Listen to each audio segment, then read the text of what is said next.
ತನ್ನ ಕತ್ತು ಕುಯ್ದುಕೊಂಡಿದ್ದಾನೆ ನಟ ವಿಜಯ್ ಅವರ ಅಭಿಮಾನಿಯೊಬ್ಬ.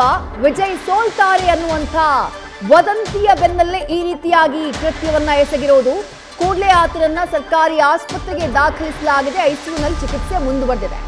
ಮತ ಎಣಿಕೆ ಆರಂಭವಾದಂತಹ ಹೊತ್ತಲ್ಲಿ ಆತ ಆತ್ಮಹತ್ಯೆಗೆ ಯತ್ನ ಮಾಡಿದ್ನಂತೆ. ತನ್ನ ಕತ್ತನ್ನ ಕುಯ್ದುಕೊಂಡಿದ್ದಾನೆ ನಟ ವಿಜಯ್ ಅವರ ಅಭಿಮಾನಿ. ವಿಜಯ್ ಸೋಲ್ತಾರೆ ಅನ್ನುವಂಥ ನೋವಿಗೆ, ಆ ಭಯಕ್ಕೆ, ಆ ವದಂತಿಯನ್ನ ಕೇಳಿ ಕೃಷ್ಣಗಿರಿಯ ಮಹೇಂದ್ರನ್ ಎಂಬ ಅಭಿಮಾನಿ ಈ ಕೃತ್ಯವನ್ನ ಎಸಗಿರೋದು. ನಿಮಗೆ ನೆನಪಿರಬಹುದು, ಈ ಮತ ಎಣಿಕೆ ಪ್ರಕ್ರಿಯೆ ಆರಂಭ ಆಯ್ತಲ್ಲ ಬೆಳಗ್ಗೆ 8ರಿಂದ ಸುಮಾರು 8:45ರವರೆಗೆ ನಟ ವಿಜಯ್ ಅವರ ಪಕ್ಷದ ಪರ್ಫಾರ್ಮೆನ್ಸ್ ಅಷ್ಟಾಗಿ ಕಾಣಿಸಿರ್ಲಿಲ್ಲ. ಎಲ್ಲೋ 5 ಕ್ಷೇತ್ರ, 3 ಕ್ಷೇತ್ರ, 2 ಕ್ಷೇತ್ರ, 10 ಕ್ಷೇತ್ರ, 20 ಕ್ಷೇತ್ರ ಇಷ್ಟಕ್ಕೆ ಸೀಮಿತ ಆಗಿತ್ತು.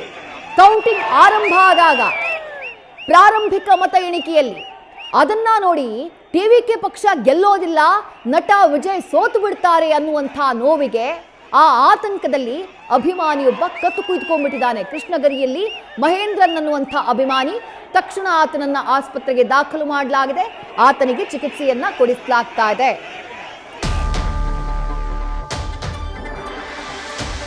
ತಮಿಳುನಾಡಿನಲ್ಲಿ ಟಿವಿಕೆಗೆ ಲೀಡ್ ಸಿಕ್ಕಿದೆ. ಮತ್ತೊಂದು ಕಡೆ ನಟ ವಿಜಯ್ ಅವರ ಮನೆಗೆ ಭೇಟಿಯನ್ನ ಕೊಟ್ಟಿದ್ದಾರೆ ನಟಿ ತ್ರಿಷಾ. ತಿರುಪತಿಯ ದರ್ಶನವನ್ನ ಪಡೆದಂತಹ ನಂತರದಲ್ಲಿ ನಟ ವಿಜಯ್ ಅವರ ಮನೆಗೆ ತ್ರಿಷಾ ಅವರು ಆಗಮಿಸಿರೋದು. ಈ ನಟ ವಿಜಯ್ ಹಾಗೆ ತ್ರಿಷಾ ಅವರ ನಡುವಿನ ಸ್ನೇಹ, ಈ ಸ್ನೇಹದ ವಿಚಾರವೇ ಚುನಾವಣಾ ಅಖಾಡದಲ್ಲಿ ಡಿಎಂಕೆ ಇದನ್ನ ಅಸ್ತ್ರವನ್ನಾಗಿ ಮಾಡಿಕೊಳ್ಳುವಂತಹ ಕೆಲಸ ಮಾಡಿತ್ತು. ಬಿಜೆಪಿಯ ಮುಖಂಡರೊಬ್ರು ಕೂಡ ಈ ವಿಚಾರವಾಗಿ ಮಾತನಾಡಿದ್ರು. ನಟ ವಿಜಯ್ ಅವರು ತ್ರಿಷಾ ಮನೆಗೆ ಹೋಗೋದನ್ನ ನಿಲ್ಲಿಸಬೇಕು, ಆಗ ಅವರು ಚುನಾವಣೆಯಲ್ಲಿ ಗೆಲ್ತಾರೆ ಅನ್ನುವಂಥ ಒಂದು ಸ್ಟೇಟ್ಮೆಂಟ್ ಅನ್ನ, ಸರ್ಕಾಸ್ಟಿಕ್ ಸ್ಟೇಟ್ಮೆಂಟ್ ಅನ್ನ ಕೊಟ್ಟಿದ್ರು. ಆ ಹೇಳಿಕೆ ಬಹಳ ವಿವಾದಕ್ಕೆ ಕಾರಣ ಆಗುತ್ತೆ. ಅದಾದ ನಂತರ ಆ ಮುಖಂಡ ಕ್ಷಮೆಯಾಚನೆ ಮಾಡುವಂತಹ ಕೆಲಸವನ್ನ ಮಾಡ್ತಾರೆ. ನಟಿ ತ್ರಿಷಾ ಅವರು ಕೂಡ ಒಂದು ಪಬ್ಲಿಕ್ ಸ್ಟೇಟ್ಮೆಂಟ್ ಅನ್ನ ರಿಲೀಸ್ ಮಾಡ್ತಾರೆ, ಖಂಡಿಸ್ತಾರೆ ಈ ರೀತಿಯಾದಂತಹ ಒಂದು ಹೇಳಿಕೆಯನ್ನ. ನಾನಾಗ್ಲೇ ಉಲ್ಲೇಖ ಮಾಡಿದೆ, ನಟ ವಿಜಯ್ ಅವರ ಪತ್ನಿ ಸಂಗೀತಾ ಕೂಡ ಇದೇ ಸಂದರ್ಭದಲ್ಲಿ ತಮ್ಮ ಪತಿಯ ವಿರುದ್ಧ ಕೇಸನ್ನ ದಾಖಲು ಮಾಡೋದು, ಅಂದ್ರೆ ಕೋರ್ಟ್ಗೆ ಅರ್ಜಿಯನ್ನ ಹಾಕೋದು. ಬಹಳ ವರ್ಷಗಳಿಂದ ಅವರು ಸಪರೇಟ್ ಆಗಿ ಪ್ರತ್ಯೇಕವಾಗಿ ವಾಸ ಇದ್ದಾರೆ ಪತಿ ಪತ್ನಿ. 2021ರ ನಂತರದಲ್ಲಿ ಮತ್ತೋರ್ವ ನಟಿಯ ಜೊತೆ ನಟ ವಿಜಯ್ ಅವರು ಆತ್ಮೀಯರಾದ್ರು, ಅವರ ಒಡನಾಟ ಹೆಚ್ಚಾಯ್ತು. ನಾನು ಅದನ್ನ ಪ್ರಶ್ನೆ ಮಾಡಿದಾಗ ಇಲ್ಲ, ನಾನು ಅದನ್ನ ಸರಿಪಡಿಸಿಕೊಳ್ತೀನಿ ಅಂತ ನನಗೆ ಹೇಳಿದ್ರು, ಆದ್ರೆ ಮತ್ತದನ್ನೇ ಕಂಟಿನ್ಯೂ ಮಾಡಿದ್ರು ಅಂತೆಲ್ಲ ಉಲ್ಲೇಖ ಮಾಡಿದ್ರು. ಎಲ್ಲೂ ನಟಿ ತ್ರಿಷಾ ಅವರ ಹೆಸರನ್ನ ಅವರು ಉಲ್ಲೇಖ ಮಾಡಿರಲಿಲ್ಲ. ಬಟ್ ಈ ವಿಚಾರವೂ ಕೂಡ ಬಹಳ ದೊಡ್ಡ ಮಟ್ಟದಲ್ಲಿ ಚರ್ಚೆಯಾಗುತ್ತೆ.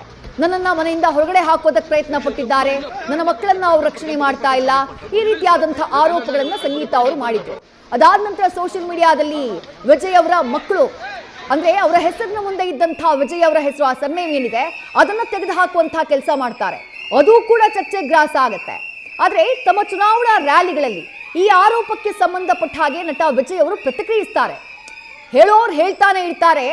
ಈ ವಿಚಾರಗಳೆಲ್ಲ ಅಂದ್ರೆ ವೈಯಕ್ತಿಕ ವಿಚಾರಗಳನ್ನ ಇಟ್ಕೊಂಡು ಅವರೇನೆಲ್ಲ ನನ್ನ ಮೇಲೆ ವಾಗ್ದಾಳಿ ಮಾಡ್ತಿದ್ದಾರೋ, ಆರೋಪ ಮಾಡ್ತಿದ್ದಾರೋ, ಅವೆಲ್ಲ ಹೆಚ್ಚು ಒತ್ತು ಕೊಡಬೇಕಾದಂಥ ಅಥವಾ ಹೆಚ್ಚು ಪ್ರಾಮುಖ್ಯತೆಯನ್ನ ಕೊಡಬೇಕಾದಂಥ ವಿಚಾರಗಳಲ್ಲ ಅನ್ನುವಂಥ ಮಾತನ್ನ ನಟ ವಿಜಯ್ ಅವರು ತಮ್ಮ ಚುನಾವಣಾ ರ್ಯಾಲಿಗಳಲ್ಲೇ ಹೇಳಿದ್ರು.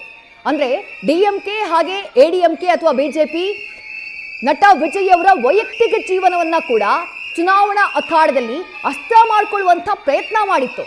ಆದ್ರೆ ಆ ಪ್ರಯತ್ನಕ್ಕೆ ಫಲ ಸಿಗಲಿಲ್ಲ. ಅದನ್ನ ತಮಿಳುನಾಡಿನ ಮತದಾರ ಪರಿಗಣನೆಗೆ ತೆಗೆದುಕೊಂಡಿಲ್ಲ ಅನ್ನೋದು ರಿಸಲ್ಟ್ನಿಂದ ಬಹಳ ಸ್ಪಷ್ಟವಾಗಿ ಗೊತ್ತಾಗ್ತಾ ಇದೆ.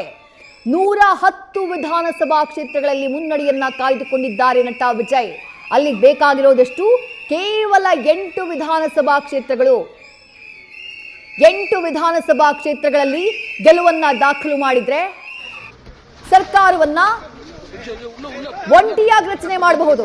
ಯಾರ ಬೆಂಬಲವೂ ಇಲ್ಲದೆ ಒಂಟಿಯಾಗಿ ರಚನೆ ಮಾಡೋದಕ್ಕೆ ಅವಕಾಶ ಇರುತ್ತೆ. ಬಟ್ ಹಾಗಾಗಿಲ್ಲ ಅಂತಂದ್ರೆ ಮೈತ್ರಿಯನ್ನ ನಟ ವಿಜಯ್ ಅವರು ಮಾಡ್ಕೊಳ್ಳೇಬೇಕು. ಯಾರ ಜೊತೆ ಮೈತ್ರಿ ಮಾಡ್ಕೊಳ್ತಾರೆ, ಆ ಕಾಂಬಿನೇಷನ್ ಹೇಗಿರುತ್ತೆ, ಇದೆಲ್ಲವೂ ಕೂಡ ಮುಂದೆ ಇರುವಂತಹ ಕುತೂಹಲ.